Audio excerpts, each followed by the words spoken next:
अस्सलाम वालेकुम मेरा लाइट्स। आज का जो हमारा टेस्ट है जिसकी हम डिस्कशन करने जा रहे हैं वो यूनिट वाइज FLP 6 है और जो कि आर्टिकल पे बेस है। अब इसका क्वेश्चन नंबर 1 हम देखते हैं। अल्फा इसका करेक्ट ऑप्शन है। The people we met on holiday come from the north eastern part of the USA। अच्छा, इस क्वेश्चन पे बात करने से पहले आपसे गुजारिश करना चाहूँगा कि द के बारे में बच्चे कंफ्यूज रहते हैं आर्टिकल्स के बारे में कि ये कहाँ आना चाहिए। देखो, किताबों में कुछ बातें लिखी होती हैं, जैसे दरियाओं के नाम से पहले द आना चाहिए, समंदरों के नाम से पहले द आना चाहिए, वगैरह वगैरह। लेकिन कुछ सेंसेस ऐसी हैं जिसको समझने की ज़रूरत है।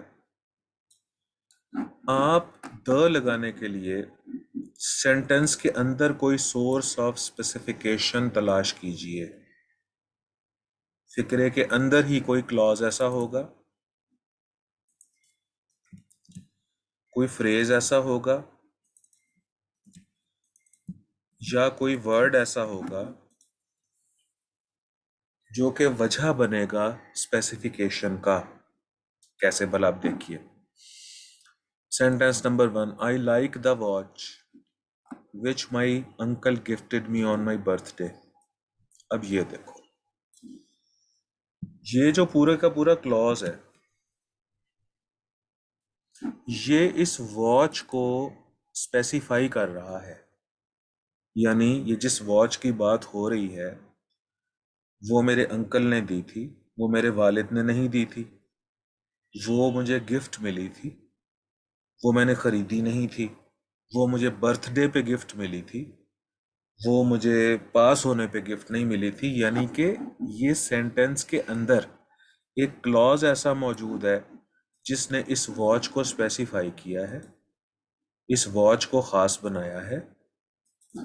और जैसे ही ये वॉच ख़ास बनी है तो इससे पहले दा आ गया है। तो सेंटेंस के अंदर कोई ना कोई क्लॉज ऐसा मौजूद होता है जो कि किसी नाउन को स्पेसिफाई करता है और वो नाउन द को इनवाइट कर लेता है। अब ये वॉच जो है, ये द वॉच इसलिए है, ये ख़ास वॉच इसलिए है कि इसके मुतल्लिक एक ख़ास पीस ऑफ इंफॉर्मेशन हमें यहाँ से मिल रही है, इस क्लॉज से। इसी तरह सेंटेंस के अंदर बाज़ औक़ात फ्रेजेस ऐसे होते हैं जो कि किसी नाउन को स्पेसिफाई कर देते हैं। अब बुक जो है ये कॉमन नाउन है, ठीक है ना। कॉमन नाउन हम कहते हैं ऐसी चीज़ों, ऐसी एंटिटीज़ के नाम जो इस दुनिया में एक से ज़्यादा हों। जैसे कि बॉय है, एक से ज़्यादा है। जैसे कि ट्री है, एक से ज़्यादा है। जैसे कि रिवर है, एक से ज़्यादा है। जैसे कि सी है, एक से ज़्यादा है। तो ये सारे कॉमन नाउन हैं। लेकिन जैसे ही इनका नाम आ जाएगा तो फिर वो प्रॉपर बन जाएंगे, जैसे द अरेबियन सी। ठीक। अ वॉल जो है वो कॉमन नाउन है, लेकिन the great wall of China ये प्रॉपर नाउन। ठीक। तो बुक कॉमन नाउन है, लेकिन इसको स्पेसिफाई कौन कर रहा है? ये फ्रेज, ये कौन सी बुक जिसका जिक्र हो रहा है जो कि टेबल पे पड़ी है, इसलिए बुक से पहले द आया है। तो लाइंग ऑन द टेबल का जो फ्रेज है उसने इस बुक को स्पेसिफाई कर दिया है और उससे पहले यहाँ पर द आ गया है। इसी तरीके से सेंटेंस के अंदर कुछ वर्ड्स ऐसे होते हैं जो कि दूसरे वर्ड्स को स्पेसिफाई कर देते हैं। अब ये देखिए कि ये जो डिजीज है ये कोरोना वायरस डिजीज है, बल्कि ये जो वायरस है ये कोरोना वायरस है, ये एड्स वायरस नहीं है। अगर मैं यहाँ से ये देखें, डिजीज को हटा दूं। अब देखो, ये जो वायरस है ये एड्स का नहीं है, ये इन्फ्लुएंजा का नहीं है, ये कोरोना वायरस है। तो वायरस के इस लफ्ज को इस वर्ड कोरोना ने स्पेसिफाई कर दिया।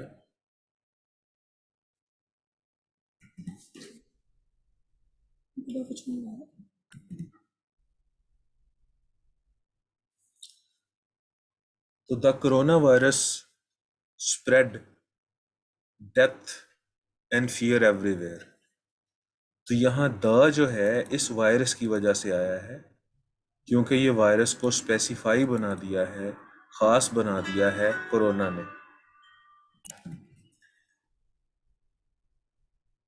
तो मैं ये गुजारिश कर रहा था कि बाज़ औक़ात सेंटेंस के अंदर ही कुछ क्लॉजेस किसी वर्ड को स्पेसिफाई करते हैं और वो द को इनवाइट कर लेता है, या कोई फ्रेजेस किसी वर्ड को स्पेसिफाई करते हैं और वो द को इनवाइट कर लेता है, और कोई वर्ड किसी वर्ड को स्पेसिफाई करता है और वो द को इनवाइट कर लेता है। अब हम आते हैं क्वेश्चन नंबर 1 पे। अल्फा ऑप्शन है the people we met on holiday. अच्छा, वी मेट ऑन हॉलीडे। अब ये वी मेट ऑन हॉलीडे का जो क्लॉज है वो पीपल को स्पेसिफाई कर रहा है, इसलिए द पीपल आया है। कम from the north eastern part of the USA. अच्छा, और मुल्कों के नामों से पहले द आता है अगर वो प्लूरल हो तो। जैसे यूएसए प्लूरल नाम है, यूनाइटेड स्टेट्स ऑफ अमेरिका, तो द आएगा। मुल्क का नाम अगर वाहिद हो तो दा नहीं आता, जैसे पाकिस्तान से पहले दा पाकिस्तान नहीं आ सकता, इंडिया से पहले दा इंडिया नहीं आ सकता। तो जिन मुल्कों के नाम एक से ज़्यादा हुरूफ पर एक से ज़्यादा लफ्ज़ों पर मुश्तमिल होते हैं उनसे पहले दा आता है, जैसे the United Arab Emirates, the United kingdom. या कुछ नाम मुल्कों के हैं ही प्लूरल, जैसे कि फ़िलीपींस है, वेस्ट इंडीज़ है, मालदीव्स है, तो इनसे पहले भी दा आता है। क्वेश्चन नंबर 2 को देखिए। Question number 2, alpha correct option है इसका। She has a strong alibi, full stop, she was at the cinema at the moment the crime was committed. अच्छा, अब बीटा ऑप्शन देखिए। She has strong alibi. Alibi वाहिद है और एलिबस plural है इसका, तो यहाँ पर अ स्ट्रॉन्ग एलिबाई आना चाहिए। जैसे he has a strong gunman, gunman वाहिद है। He has a strong motive, motive वाहिद है। He is an honest doctor, doctor वाहिद है। तो सिंगुलर नाउन्स के साथ, कॉमन सिंगुलर नाउन्स के साथ हम आर्टिकल ए एन और द लाजमी इस्तेमाल करते हैं। तो ही हैज अ स्ट्रॉन्ग गनमैन अगर होगा तो ही हैज अ स्ट्रॉन्ग एलिबाई होगा, क्योंकि एलिबाई सिंगुलर होता है और एलिबस इसका प्लूरल होता है। तो बीटा और चार्ली में तो ये मिस्टेक है कि यहाँ पर आ स्ट्रॉन्ग आना चाहिए था। अच्छा, उसके बाद है अगला के eight the moment the crime was committed. ये जो, तो इसी तरीके से अगर हम देखें तो यहां पर eight the moment the crime was committed होना चाहिए। अच्छा, अब ये क्या है, यहां पर क्यों आएगा? कोई रीजन तो होनी चाहिए ना इसकी। सेंटेंस का एक स्ट्रक्चर है और सेंटेंस ग्रामर का ग्रामेटिकली कनेक्टेड स्ट्रक्चर तो होता है। सेंटेंस जो है वो ग्रामर के उसूलों से बना हुआ एक स्ट्रक्चर तो है, लेकिन जो सेंटेंस है वो कोई पीस या पीसीज ऑफ इंफॉर्मेशन भी तो देता है ना आपको। जो इंग्लिश का सेंटेंस है वो सिर्फ ग्रामर से कोई भरा हुआ रूल से कोई भरा हुआ कोई स्ट्रक्चर तो नहीं है ना, ठीक है ना। वो आपको कोई ना कोई पीस ऑफ इंफॉर्मेशन भी तो दे रहा है ना, किसी ना किसी सिचुएशन की तरफ भी तो वो आपको इंडिकेट करवा रहा है ना।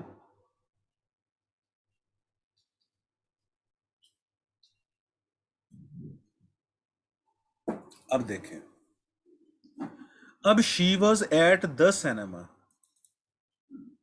वो सिनेमा में मौजूद थी eight the moment the crime was committed. अब यहां पर सिनेमा भी स्पेसिफिक है, इसलिए इससे पहले द आया है। अगर यहां पर आ सिनेमा आता तो आ का मतलब तो एनी होता है, अनस्पेसिफिक होता है। और द क्राइम भी इसलिए आया है कि क्राइम भी कोई खास है। अगर यहां भी आ क्राइम या क्राइम कह दिया, क्राइम अकेला तो हो ही नहीं सकता, ठीक है। उससे पहले तो ए एन या द आना है, क्योंकि क्राइम कॉमन सिंगुलर नाउन है, और कॉमन सिंगुलर नाउन तन्हा नहीं आता है जनरली। जैसे ही इज डॉक्टर हो ही नहीं सकता, ही इज अ डॉक्टर होगा ना। जैसे दिस इज एप्पल हो ही नहीं सकता, दिस इज एन एप्पल होगा ना। तो इसी तरह से यहां पर ये जो क्राइम आया हुआ है डेल्टा ऑप्शन में अकेला, तो ये तो गलत है। अब अगली बहस है कि क्राइम से पहले द आना चाहिए या आ आना चाहिए। तो अ अनस्पेसिफिक जनरल, अनस्पेसिफिक चीजों की तरफ इशारा करता है, और द जो है वो स्पेसिफिक चीजों की तरफ इशारा करता है, ठीक है।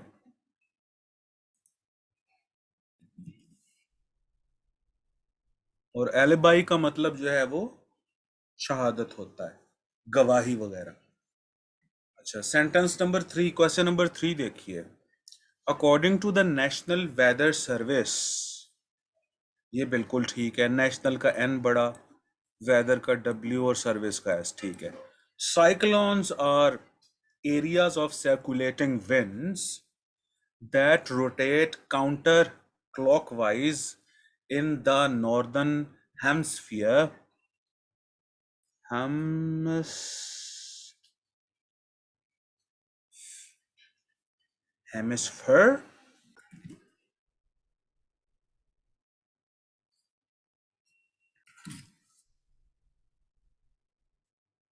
ये स्पेलिंग की मिस्टेक है, ये हेमस्फियर होगा, हेमस्फियर।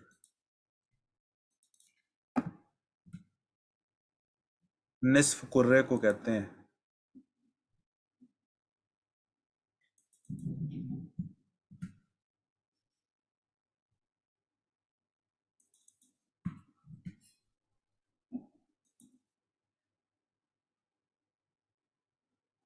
हाँ जी। अच्छा, अब देखिए जी, according to the national weather service, cyclones are areas of circulating winds that rotate counterclockwise in the northern hemisphere and clockwise in the southern hemisphere। तो बीटा करेक्ट है इसका। अच्छा जी, अब यहां पर अगर सेंटेंस को देखें तो according to the national weather service cyclones are areas of, अब यहां पर जनरली बताया जा रहा है कि साइक्लोन्स जो हैं वो क्या हैं, उनको डिफाइन किया जा रहा है, ठीक। तो यहां पर the cyclones are the areas कहना गलत है, cyclones are areas of circulating winds. हाँ, फिर नॉर्दर्न हेमस्फियर और साउदर्न हेमस्फियर से पहले द आना चाहिए, क्यों भला? हेमस्फियर के वर्ड को ये नॉर्दर्न का जो वर्ड है ये स्पेसिफाई कर रहा है, इस वजह से। क्वेश्चन नंबर 4 देखिए अब इसका। चार्ली करेक्ट है, like Sherlock Holmes, comma the famous detective, comma she plays the violin and sometimes practices up to 5 times a day। अब ये शर्लक होम्स कौन है? ये द फेमस डिटेक्टिव है। अब अल्फा में देखें डिटेक्टिव, फिर वही बात बार बार मैं आपसे गुजारिश कर रहा हूं कि ही इज डिटेक्टिव होगा या ही इज अ डिटेक्टिव होगा। डिटेक्टिव क्योंकि कॉमन सिंगुलर नाउन है, कॉमन सिंगुलर नाउन्स अपने साथ आर्टिकल्स को जनरली अटैच करते ही हैं। तो अगर डिटेक्टिव कॉमन सिंगुलर नाउन है तो इससे पहले आ या एन या द तो लाजमी आना चाहिए ना। तो like Sherlock Holmes famous detective नहीं। देखिए हम कहते हैं कि अली इज डिटेक्टिव या Ali is a detective. Ali is a detective. अच्छा, अब अली इज फेमस डिटेक्टिव या Ali is a famous detective, तो अ फेमस डिटेक्टिव होना चाहिए। अच्छा जी, तो 5 टाइम्स अ डे होना चाहिए, यानी आ का मतलब यहां पर 1 है। जैसे there are 30 days in a month, यानी in 1 month। There are 7 days in a week, यानी इन 1 week। तो 5 टाइम्स अ डे होना चाहिए, 5 टाइम्स द डे नहीं होना चाहिए। ठीक है, अब वायोलिन जो इंस्ट्रूमेंट्स होते हैं उनके नामों से पहले द आता है, तो शी प्लेज द वायोलिन होना चाहिए, शी प्लेज द गिटार होना चाहिए। ठीक है, अब क्वेश्चन नंबर 5 देखिए। The Samuels live in a house in a quiet street in the country side. अच्छा, अब द सैमुअल्स क्यों आया यहाँ पे? देखो, खानदान के नाम और जो हम लोग यहाँ बरे सगीर पाको हिंद में बच्चों के नाम रखते हैं, उसका एक ख़ास तरीका है। ख़ानदान के नाम भी एक ख़ास तरीके से बोलते हैं और बच्चों के नाम भी एक ख़ास तरीके से रखे जाते हैं। वैसे तो यहाँ पर राइमिंग में नाम रखे जाते हैं बच्चों के, जैसे कि हसनैन, सिबतैन, जैन या अब्दुल रहीम, अब्दुल करीम, अब्दुल अलीम, इस तरीके से।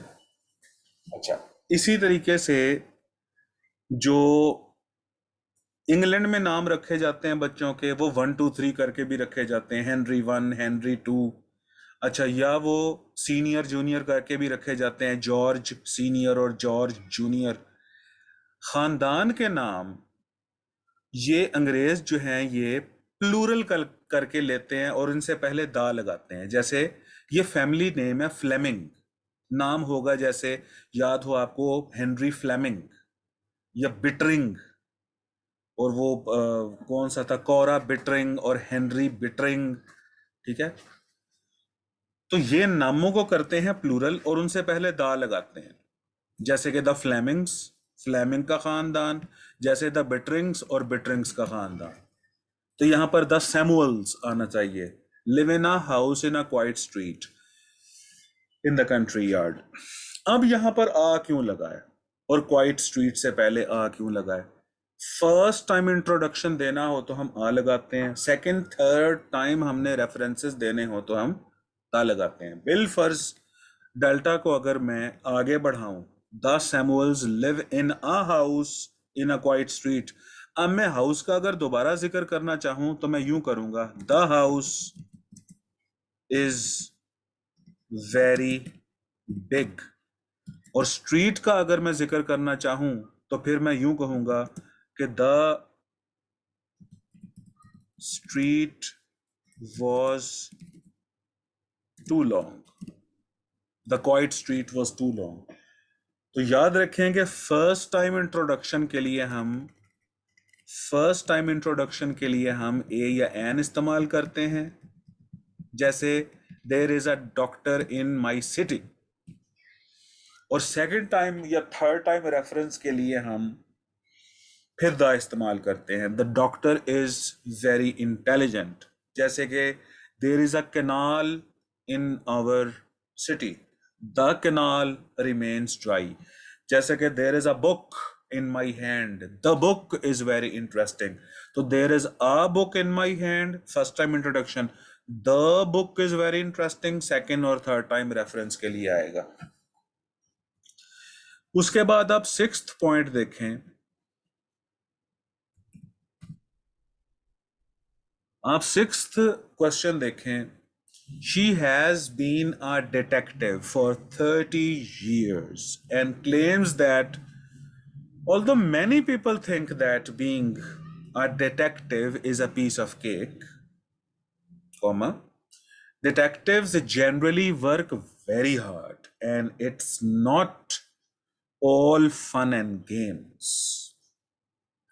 She has been a detective for 30 years. 30 साल से उसने जासूसी का काम किया, वो जासूस रही, and claims that although many people think that being a detective is a piece of cake, कि डिटेक्टिव होना, जासूस होना इंतहाई मजे का काम है, इंतहाई आसान काम है,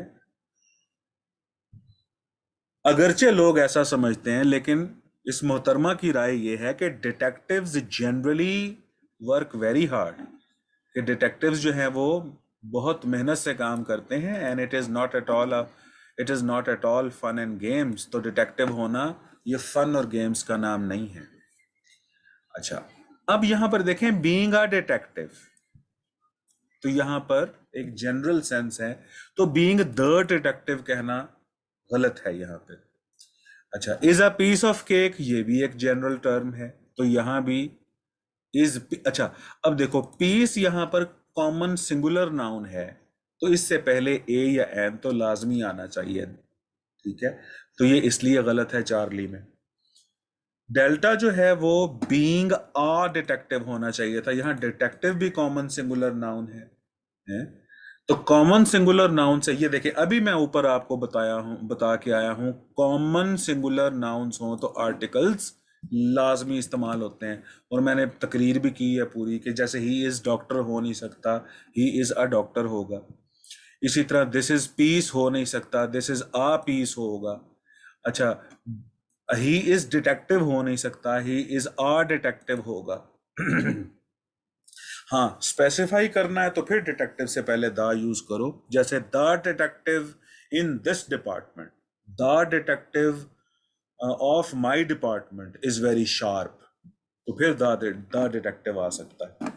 अच्छा, अब यहां भी detectives generally work very hard, अब द डिटेक्टिव्स की जरूरत ही नहीं है यहां, या तो आगे इसको बढ़ाओ, the detectives of A B C department, ये देखो, यूं करो ना, ये देखो, द डिटेक्टिव्स ऑफ, अब एबीसी डिपार्टमेंट के जो डिटेक्टिव्स हैं अब वो स्पेसिफाई हुए हैं तो उनसे पहले द लगेगा, लेकिन जब हम जनरल सेंस में यूज कर रहे हैं तो डिटेक्टिव्स से पहले द लाजमी नहीं है, गलत है, तो अल्फा करेक्ट ऑप्शन है इसका।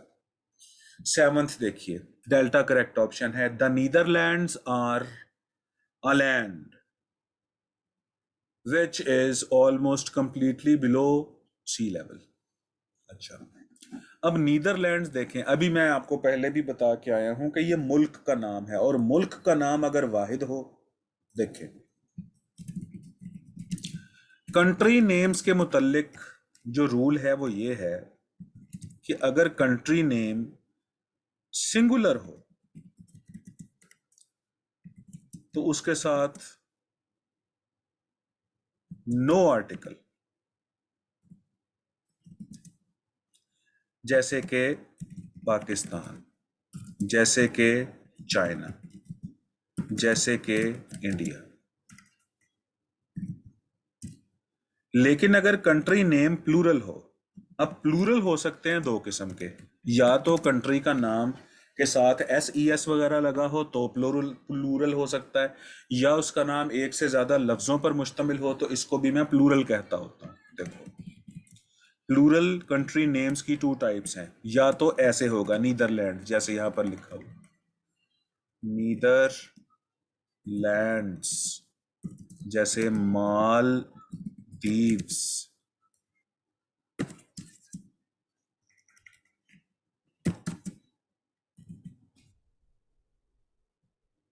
जैसे मालदीव्स, तो इनके साथ एस लगे हुए हैं तो यहां इनसे पहले द आएगा, यानी द नीदरलैंड्स कहो, जैसे द मालदीव्स कहो, और फिर प्लूरल नेम्स यूं भी हो सकते हैं, जैसे the United states of America,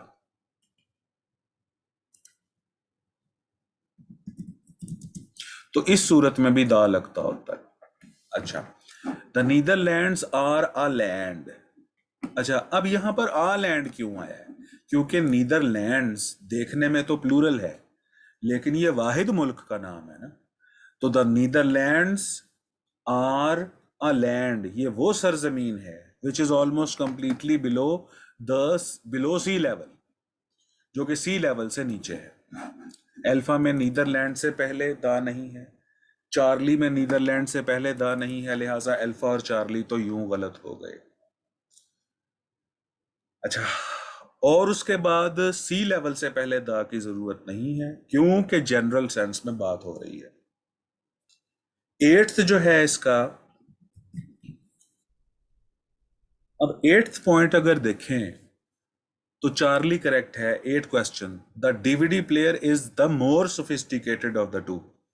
देखो, जनरली हम समझते हैं कि ये जो द होता है ये सुपरलेटिव डिग्री ऑफ एडजेक्टिव के साथ आता है, जैसे the tallest, the brightest, the smartest, the most beautiful, the most intelligent. लेकिन याद रखना कि द कंपैरेटिव डिग्री के साथ भी आता है। कब? जब ऑफ द टू का फ्रेज आ जाए, ये चीज याद रखनी है आप। Ali is the taller of the to, या ऑफ द टू का फ्रेज अगर स्टार्ट में आ जाए, Ali is of the to, Ali is the taller. ठीक है, याद रखना कि द जो है वो कंपैरेटिव डिग्री के साथ भी आता है अगर ऑफ द टू का फ्रेज आ जाए। अच्छा, द कंपैरेटिव डिग्री के साथ और कब आता है? जब कंपैरेटिव डिग्रीज के पेयर्स हों, जैसे द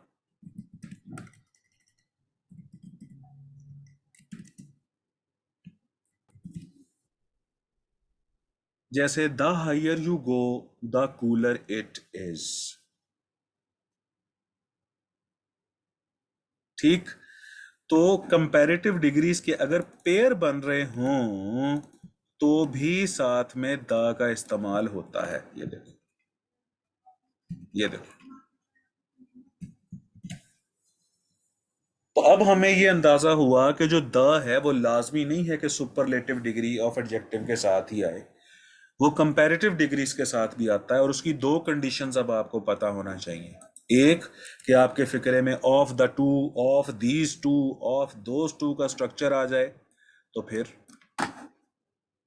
और दूसरा, अगर कंपैरेटिव डिग्रीज के पेयर्स आ जाए तो फिर।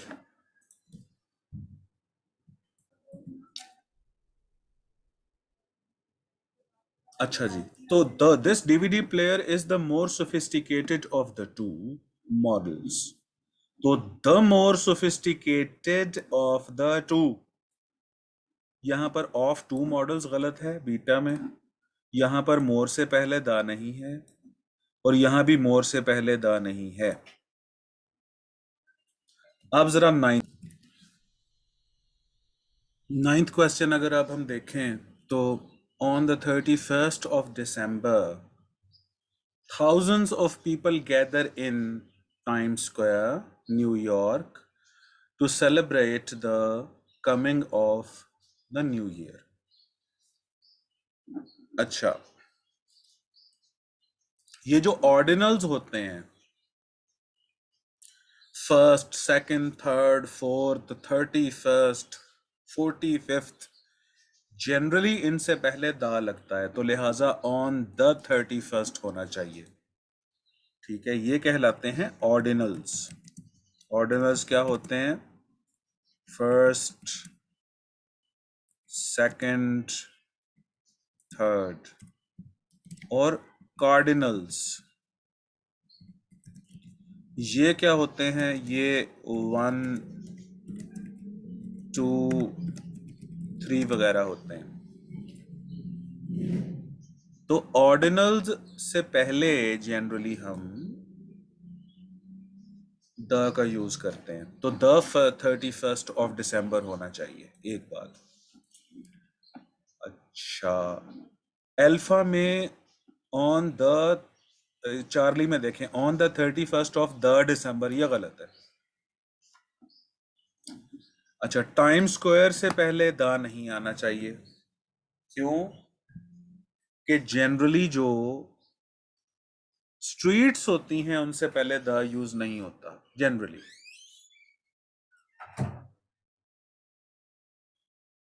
और न्यू ईयर से पहले द आना चाहिए। क्यों?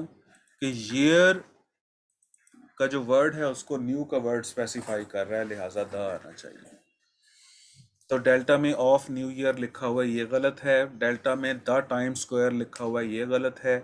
चार्ली में द दिसंबर और आ न्यू ईयर लिखा हुआ है, ये गलत है। अच्छा, इसे किसी और तरीके से देखें, एक और अंदाज में, to celebrate the coming of the new year. अब ये जो सेलिब्रेशन होने जा रही है, ये स्पेसिफिक न्यू ईयर होगा ना, या कोई एनी न्यू ईयर होगा? जो आने वाला न्यू ईयर है उसी की सेलिब्रेशन की जाएगी ना, या अगले से अगले साल के न्यू ईयर की सेलिब्रेशन की जाएगी? तो ये स्पेसिफिक है, इसलिए यहां पर द आना चाहिए।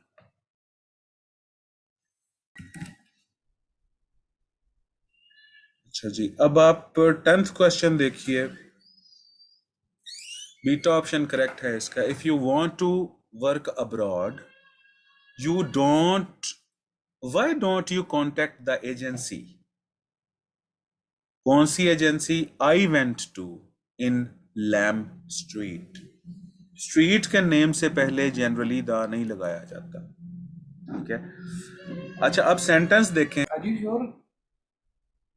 If you want to work abroad, why don't you contact the agency?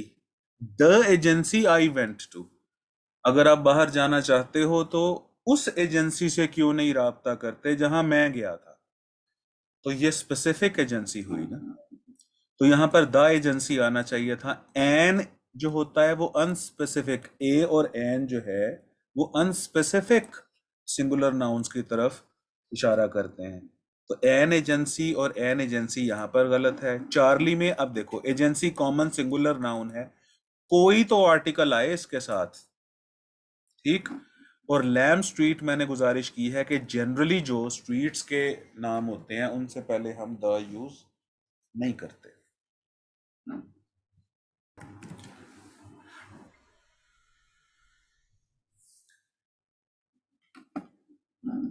अच्छा जी, उसके बाद अब हम क्वेश्चन नंबर 11 देखते हैं। I am from Winchester, Hampshire, full stop. Winchester is a city in England, is a city. First time introduction के लिए। और इंग्लैंड से पहले दा नहीं आना, ये अभी मैं आपको बता चुका हूं। हाँ, अगर यूके होता तो फिर द यूके हो जाता। क्वेश्चन नंबर 12 का डेल्टा देखें। On Sunday we decided to go to the beach by train, but by the time we got to the station the weather looked so threatening that we went to the cinema instead। ये पूरी की पूरी statement किसी specific चीजों के बारे में है। ठीक है। स्टेशन भी खास है, वेदर भी खास था और सिनेमा भी खास था। ये कोई एनी स्टेशन, एनी वेदर या एनी सिनेमा की बात नहीं हो रही। ठीक है। तो 12 में जो एल बीटा में स्टेशन से पहले दा नहीं है, चार्ली में वेदर से पहले दा नहीं है, सिनेमा से पहले दा नहीं है, और on on Sunday we decided to go to the beach by train. तो यहां पर द लाजमी नहीं है। क्यों लाजमी नहीं है? कि by the train which was scheduled at 9 o'clock अगर होता तो फिर वो कोई स्पेसिफिक ट्रेन हो जाती। यहां तो वो मीडियम ऑफ ट्रांसपोर्टेशन की बात कर रहे हैं, जनरल मीडियम ऑफ ट्रांसपोर्टेशन की। अब 13 को देखिए, इसका चार्ली जो है ऑप्शन वो करेक्ट है। 13 को देखिए। We had a very nice meal, full stop. The cheese was exceptionally good. अच्छा, मील्स के नाम से पहले अगर एजेक्टिव हो जैसे नाइस एडजेक्टिव है तो आर्टिकल आना चाहिए, अ वेरी नाइस मील। यहाँ पर द वेरी नाइस मील गलत है। The cheese was exceptionally good, ये एक स्पेसिफिक मील की बात हो रही है। अच्छा, तो स्पेसिफिक मील की बात हो रही है तो उसकी चीज जो होगी वो भी स्पेसिफिक होगी, तो द चीज वॉज, ये एनी चीज की बात नहीं हो रही, तो द चीज होना चाहिए। 14th, अब देखिए इसका बीटा करेक्ट है, the Soviet Union was the first country to send a human being into space. अच्छा, अगर यहां पर रशिया होता तो फिर द रशिया ना आता। तो मुल्कों के नामों से पहले द इस्तेमाल नहीं करते अगर वो सिंगुलर नाउन हो तो, लेकिन जैसे ही वो प्लूरल नाउन हो जाता है तो द इस्तेमाल होता है, जैसे the United states, the Soviet union. ठीक है, तो डेल्टा में ये जो सोवियत यूनियन लिखा है ये गलत है। और into space, into the space की जरूरत नहीं है, जनरल सेंस की बात हो रही है तो स्पेस यहां पर अकेला आएगा। अच्छा, आ ह्यूमन बीइंग, यहां पर भी कोई स्पेसिफिक ह्यूमन बीइंग की बात नहीं हो रही, तो the Soviet Union was the first country to send a human being. यानी यहां यह कहा जा रहा है कि इससे पहले ह्यूमन बीइंग्स नहीं भेजे गए होंगे। ठीक है, इससे पहले एनिमल्स भेजे गए होंगे, कोई और एंटिटीज भेजी गई होंगी, तो यहां पर ये एनी ह्यूमन बीइंग की बात हो रही है। फर्स्ट टाइम जो ह्यूमन बीइंग भेजा गया है ये उसकी बात हो रही है। 15 का देखिए डेल्टा है, I went to an exciting musical performance last night. अच्छा, परफॉर्मेंस जो है यहां पर ये है आपका कॉमन सिंगुलर नाउन, इसलिए यहां पर एन आया है। तो एक्साइटिंग, एक्साइटिंग और अ एक्साइटिंग तो हो नहीं सकता, ये तो खैर वॉवल की मिस्टेक है। वॉवल साउंड से पहले एन यूज किया जाता है। अल्फा में एक्साइटिंग से पहले कुछ है ही नहीं कोई आर्टिकल, और द एक्साइटिंग नहीं आना चाहिए। I went to the exciting musical performance last night.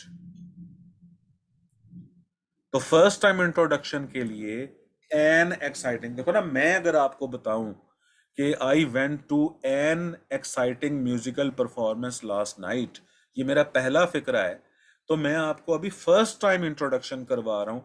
फिर मैं जब सेकंड टाइम रेफरेंस यूज करूंगा तो कहूंगा कि the musical performance was excellent because, तो दूसरी दफा में हम द कहेंगे। ठीक है, ये पहला पार्ट है, अभी दूसरा पार्ट फिर रिकॉर्ड करवाता हूं मैं। Thank you very much.